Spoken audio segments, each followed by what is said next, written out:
In the 3 months since Josh Duggar was arrested on child pornography charges, the rest of the Duggars have spent much of their time furiously scrambling to preserve what remains of the family business empire. Much of it has been lost for good, of course, as TLC has cancelled Counting On, and it seems very unlikely that Jim, Bob and company will ever return to the world of reality television. But the Duggars always have plenty of irons in the fire, and insiders say most family members remain confident that God and Jim Bob's business instincts will continue to provide for them. Of course, some major changes will need to be made in order to accommodate JB's new business plan. And not surprisingly, some of them raise major ethical concerns. Prior to his arrest, Josh was operating a used car dealership that he co-owned with his father. Considering Josh had no other visible means of support, the most likely scenario is that Jim Bob put up all the cash and allowed his son to become an owner in name only.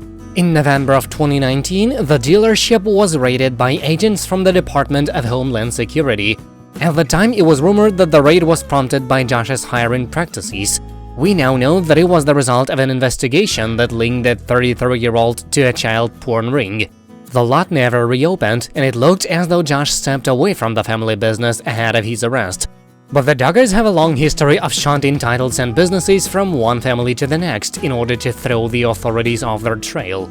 It seems like that's exactly what they did in this case by transferring ownership to Josh's wife, Anna Duggar. And of course, this is not the only time that Jim, Bob and Josh engaged in this highly unethical and possibly illegal practice. Josh opened 5 LLCs in Anna's name in the years of 2019 and 2020, one commenter wrote on Reddit this week. Anna, more likely Josh, created a new LLC in February 2020 but didn't use it for anything. But 1 month after Josh was arrested, Anna was added as an agent on the LLC, the user alleged. I find it very suspicious that they didn't use this LLC for anything until after Josh was arrested. So far, every LLC created by Anna was used right after to buy real estate.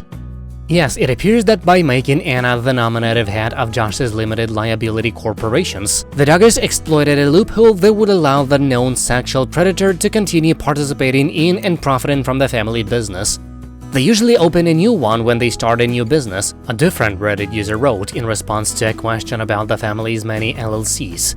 It's just a way to protect your assets. It's common and usually not shady, but we're talking about the Duggars, so… Yes, the practice probably wouldn't raise many eyebrows were it not for the fact that it's being done to protect the financial interests of a man who's soon to stand trial for sexually exploiting children.